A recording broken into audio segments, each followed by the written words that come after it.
Dear students, in this class 5, we learn some more things regarding the refraction.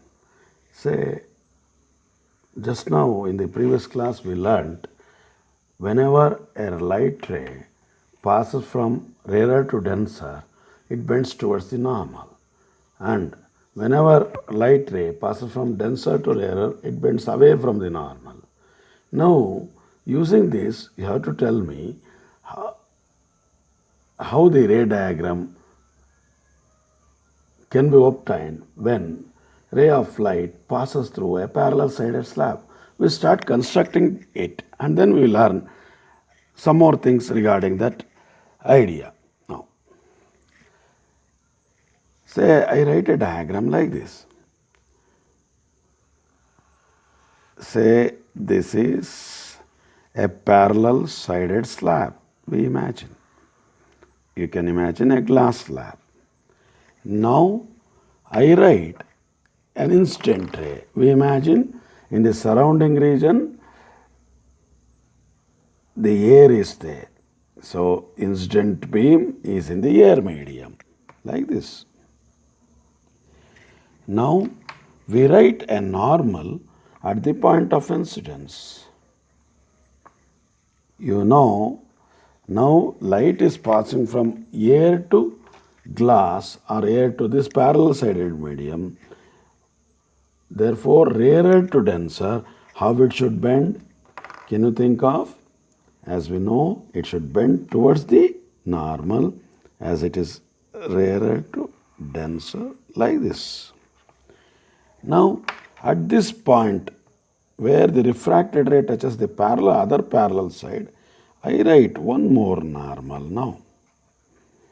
Can you guess how it should bend when it comes out of the glass slab? As it is from denser to rarer, it should go away from the normal. Therefore, I write down the refracted ray which is coming out of the glass slab, what we call as emergent ray, as it is emerging out of the thing. But before writing, we have to think of at what angle it should be. Observe, this is a parallel sided slab. The angle of incidence is I take, and this is angle of refraction R.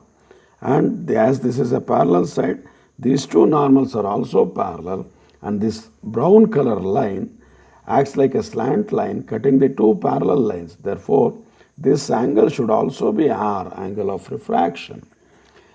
Therefore, from principle of reversibility, if this is to be the angle of refraction, the light ray which comes out of the slab must be making an angle I with this normal. Therefore, that should be parallel to the incident ray. Therefore, what I do, first I extend the incident ray direction like this. Now I write down the beam parallel to this, which is called as emergent beam. Like this. Now observe, this is incident ray, refracted ray, and this angle, even though we call it as E, the angle of emergence, it should be equal to I because of the reason what we said. Therefore, the incident ray and emergent ray are in the same direction, but emergent ray is sideways shifted. That sideways shifting of the ray without any change in the direction is what we call as lateral shift. Lateral shift, usually denoted by SL. L stands for lateral shift. S stands for shift. So, lateral shift can also be measured. How it can be measured? Now we write down. Say, it is the perpendicular distance between emergent ray and the incident ray direction. I can write this distance or this distance. These two are all this distance between incident ray direction, and the emergent ray is what we call as lateral shift. Therefore, lateral shift definition is distance between incident ray direction and emergent ray direction. It is distance between incident ray direction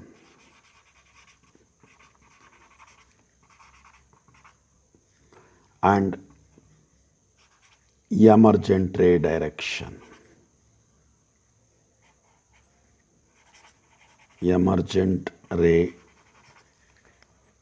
distance between incident ray direction and emergent ray. To be more precise, it is perpendicular distance between incident ray direction and emergent ray. So this is called as the lateral shift. So I hope you are clear with the definition. Let me go through it once again as I have written here. Lateral shift is the perpendicular distance between incident ray direction and emergent ray. We can also write down the expression for lateral shift, even though it is not given in the NCERT textbook. It may be helpful in answering some of the questions in the competitive examinations. Say the thickness of the parallel sided medium, here glass slab, is taken as T, through which light passes. And I is the angle of incidence, E is the angle of emergence. Therefore, the expression for lateral shift SL is T by cos R into sin I minus R. This is the expression for lateral shift. Without derivation, we take it for granted. And even in textbook, this itself is not mentioned. But for the sake of competitive examinations, we consider this expression. Here I is angle of incidence, R is angle of refraction, and T is thickness of the medium, as we said. So this is about lateral shift. Why we call it as lateral shift? Because there's no change in the direction of, but only the sidewise shift. That's why we call it as lateral shift.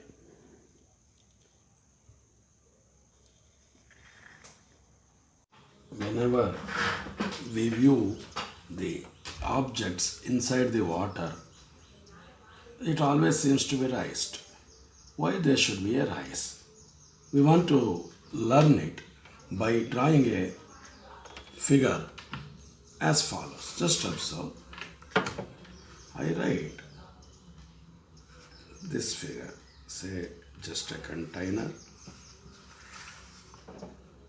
You can think it as a beaker or some container. Now, just imagine there's a coin or some object kept here. Just a coin or some object kept here. And this container is filled with water. Say we imagine it is filled with water.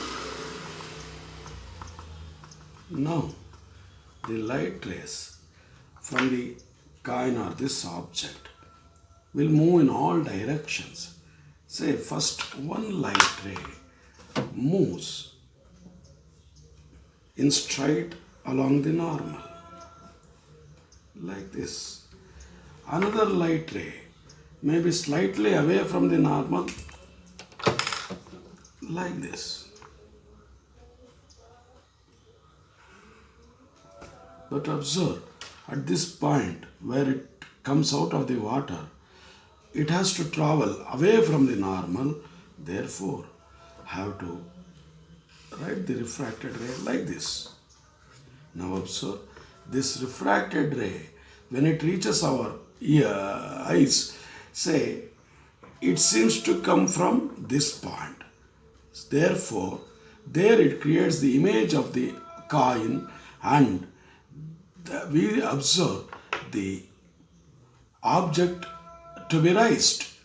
This object rise along the normal due to the viewing from the normal is called as normal shift. is called as normal shift. Normal shift, usually denoted by Sn. And observe here, we learn some definitions here for normal shift and other things. Say, from the top surface of water to the coin or to the object, the top surface of the water is called as the interface, as we know, between air and water. The distance between top surface to the coin is usually denoted by U, and it is called as real depth. And the distance between top surface and the image of the coin, usually denoted by V, and it is called as apparent depth. Apparent depth.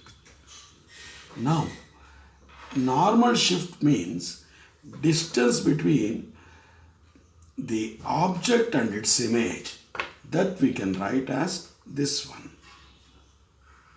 Here to here, I call it as normal shift, Sn. Therefore, it is clear from the figure, normal shift Sn is equal to U minus V. From derivations, we can show the refractive index of the medium as real depth by apparent depth. Apparent depth, that is U by V. Therefore, one can write expression for Sn as U into 1 minus 1 by N, where N is refractive index. This is the formula for normal shift when object lies in the denser medium. We are watching from rarer medium. We just go through it once again. First of all, we define normal shift. Normal shift is the apparent shift in the position of the object along the normal when we view it normally from the other medium. And expression for it when the object is in denser medium is given by U into 1 minus 1 by N. It's not given in the NCERT textbook. For the sake of competitive examinations, I am giving you this expression. Now, there's another case when object is in the rarer medium and the viewer or observer in the denser medium. The formula for the N and Sn will be like this. For refractive index, when object is in rarer medium, object is in rarer medium and watching from denser medium. For example, you are inside the water in a swimming pool and you are looking at the diving board outside. Then the formula for normal shift Sn is U into N minus 1. And for refractive index, it is apparent depth V by U, apparent depth by real depth. This is the formula for normal shift and N when object is in rarer medium and watching from the denser medium. And in the beginning, we have written formula for normal shift when object is in denser medium and viewed from rarer medium. So this is about normal shift.